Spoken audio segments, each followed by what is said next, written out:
আজকে স্বাধীনতার পর আমার বাপ রক্ত দিয়েছে, আমার দাদু রক্ত দিয়েছে, এই দেশ, এই পতাকাকে বুকে নিয়ে আমরা ৭০-৭৪ বছর ধরে এই দেশে বাস করছি। হঠাৎ করে একটা সরকার এসে বলছে আমরা তোর বাপের কবরটা নিয়ে নেব। জিসিবি দিয়ে খুঁড়ে আমার বাপের কবরকে শিকল দিয়ে আমার সামনে টেনে নিয়ে যেতে চাইছে।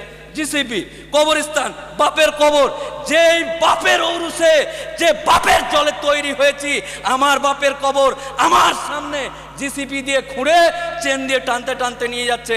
তাই ব্রাদার ইসলাম, এই মহা সমাবেশে আপনাদেরকে একটাই কথা বলছি, আপনারা নিজেই আগে জানুন ওয়াকাফ কি, কেন, কার, কিভাবে এসছে আর কি করতে চাইছে। রাজনৈতিক দ্বন্দ্ব ভুলে গিয়ে তৃণমূল করা মুসলমান, কংগ্রেস করা মুসলমান, আইএসএফ করা মুসলমান, পয়সার লোভে বিজেপি করা মুসলমান, সবাইকে রাজনৈতিক চাদর খুলে দিয়ে ওয়াকাফের কথা হবে। তৃণমূল থাক, কংগ্রেস থাক, সিপিএম থাক, আইএসএফ থাক, চল বাপের কবর বাঁচাতে হবে। নারায়ে তাকবীর, নারায়ে তাকবীর। শ্যামল বাবু বা আমার অমুসলিম ভাইরা জানে না যে আমরা এসছি কি জন্য। ওরা ভাবছে মোদি যেটা করেছে ওইটা ভালো করেছে। আপনাকে ক্লিয়ার করে দিই শ্যামল বাবু, দীপঙ্কর বাবু, আপনাকে ক্লিয়ার করে দিই, মুসলিম সম্প্রদায়ের মানুষ আপনার লগ্ন দেখে, ডেট দেখে, সিঁদুর পরিয়ে যে মেয়েটাকে বিয়ে করেছেন, আমরা ওই বউটাকে কেড়ে নেওয়ার আন্দোলন করছি না। আমি যাকে মোহর দিয়ে, মৌলভী সাহেব দিয়ে বিয়ে করেছি, এই সরকার বলছে উকিল সাহেব আপনার বউকে আমার ভালো লেগেছে, আই লাভ ইউ, আপনার বউ হামকো দে দো। ঠিক তেমনি আমার বাপের, আমার পূর্বপুরুষের দেওয়া জমিতে ওয়াকাফ সম্পত্তিকে বলছে এই জমিগুলো আমাদেরকে দে। একটা উদাহরণ বলি, এই নতুন আইনে কি আনতে চাইছে, একটা 10,000 গ্রামের মুসলমান, 10 বিঘা কবরস্থান আছে, 10,000 মুসলমান, এদের যেটা বক্তব্য 10,000 মানুষ, বছরে ওই গ্রামের মানুষ মরে 10টা বা 15টা, 10 বিঘা কবরস্থান রাখার কি দরকার আছে?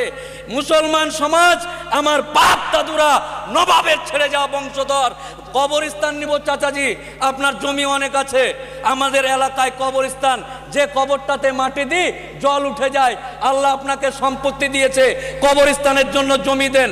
বললো ঠিক আছে, যা নিয়ে নে। তো আমরা নবাবের ছেড়ে যাওয়া বংশধর কৃপণতা না করে কবরস্থান করেছি 10 বিঘার, মাজার করেছি 100 বিঘার, মসজিদ করেছি 600 বিঘার। এই সম্পত্তিগুলোতে এই আইনে বলছে একটা গ্রামে 10,000 লোক, 10টা 20টা মরে, ফালতু ফালতু দামি জায়গাগুলো কবরস্থান করে রেখে দিয়েছে। আপনারা যেহেতু এক গ্রামে 10,000 মরে 4-5 জন বা 10 জন, 4 কাঠা ঘেরে নেন, আর বাকিটা সরকার নিয়ে ওখানে টোটো স্ট্যান্ড, গাড়ির বাস স্ট্যান্ড আর টোটো ভুটভুটি আর পানের দোকান খুলবে। আমার বাপ যেখানে সাহিত্য আছে, আমার দাদু যেখানে সাহিত্যে আছে, এই সরকার চক্রান্ত করে ওই কবরস্থানের মধ্যে এই গাড়ির চাকা, টোটোর চাকা আর পানের পিঠ ফেলতে চাইছে। সাবধান, আজকেই দ্বন্দ্ব ভুলে ওয়াকাফ সম্পত্তি, এটা আমার বাপ দাদের মাথার ঘাম পায়ে ফেলে, যেমন আমরা কারো বউয়ের দিকে নয়, আমরা নিজের স্ত্রীকে বাঁচানোর জন্য, নিজের সম্পত্তি বাঁচানোর জন্য এই আন্দোলন করছি। আমার অমুসলিম ভাই সহ ভারতবর্ষের সমস্ত জনসাধারণ, তারা যেন আমাদেরকে ভুল না বুঝে। আজকে মসজিদ ডিএমকে পাওয়ার দিচ্ছে, ডিএম যেতে যেতে যদি মনে করে এই টিপু সুলতান মসজিদটা খুব সুন্দর, এখানে তো মেট্রো হয়ে গেছে, ये মসজিদ হামকো দে দো, গব্বর সিং এর মতন ডায়লগ।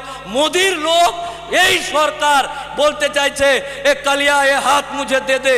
ঠিক তেমনি ডিএম যদি মনে করে এই মসজিদকে তুলে দিয়ে এখানে বাস স্ট্যান্ড করব, তাহলে ডিএম তাদেরকে বলবে কাগজ দেখা। 600 বছর আগের মসজিদ, 1200 বছর আগের মসজিদ, আমার বাপ দাদুদের তৈরি করা মসজিদ, এই মসজিদ নিজের জান থাকতে কারো হাতে তুলে দিতে চায় না। প্রত্যেক প্রত্যেকটা মুসলিম সম্প্রদায়ের ধর্মাবলম্বী মানুষদেরকে বলছি, আপনাদেরকে বলছি, যেমন শ্যামল বাবু না জেনেই ওয়াকাফ মানে বাপের সম্পত্তি মনে করছে, মোদি দিচ্ছে ভালো কথা, এই মুসলমানদের কাছে এত কেন থাকবে, আমরা নিয়ে নিব, মনে হচ্ছে বাপের জিনিস নিয়ে নিবে। ঠিক তেমনি আপনাদেরকে আমি মোফাক্কেরুল ইসলাম অনুরোধ করে বলছি, আপনারাও গিয়ে ওয়াকাফ কি মসজিদের জমি, ওয়াকাফ কি কবরস্থান, আরে ওয়াকাফের জন্য একটা আদালত আছে, কোর্ট আছে, উকিল আছে, নির্দিষ্ট পদ্ধতিতে ওয়াকাফ আইন চলে।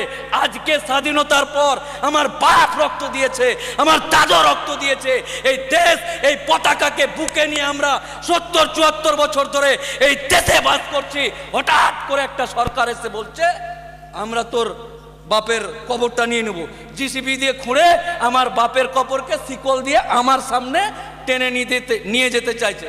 জিসিবি, কবরস্থান, বাপের কবর, যেই বাপের ঔরসে, যে বাপের জলে তৈরি হয়েছি, আমার বাপের কবর আমার সামনে জিসিবি দিয়ে খুঁড়ে চেন দিয়ে টানতে টানতে নিয়ে যাচ্ছে।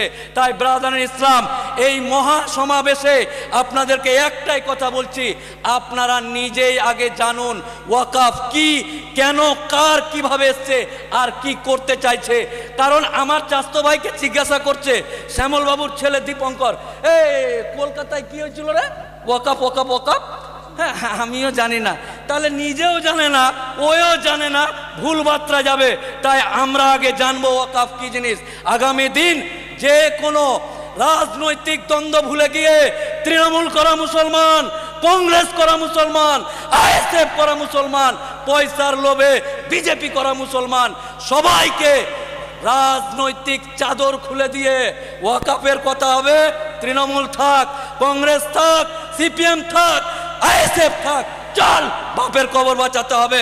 নারায়ে তাকবীর, নারায়ে তাকবীর। আপনারা সকলেই আগামী দিন রাজনৈতিক দ্বন্দ্ব হবে কিসের জন্য? আমার এলাকার রাস্তা হয়নি, স্কুল নাই, এগুলো যেখানে কোরআনের কথা হবে, আল্লাহর কথা হবে, জাত, কওম, ধর্ম, ভাই, মুসলমানের কথা হবে। কোন রাজনৈতিক দ্বন্দ্ব ভুলে গিয়ে আমার যে সমস্ত দায়িত্বশীল ব্যক্তিরা আছে, যেখানে ডাকবে আপনারা উপস্থিত হবেন ইনশাআল্লাহ। কোনো কাহিনী চলবে না, কোনো কাহিনী চলবে না, এক কথায় লাভবাহিক বলে উপস্থিত হতে হবে। সবাইকে আমার ভালোবাসা, শুভেচ্ছা জানিয়ে মহান আল্লাহ তাআলা এই মানুষদের উপর, এই মুসলিম সমাজের উপর যেন আমাদের ভুলের কারণে রহমত না উঠে নেয়, মহান আল্লাহর দরবারে এই আরজি রেখে প্রত্যেকের সুস্বাস্থ্য কামনা করে আমি আমার বক্তব্য শেষ করছি। আসসালামু আলাইকুম ওয়া রাহমাতুল্লাহি ওয়া বারাকাতুহু। শুকরিয়া।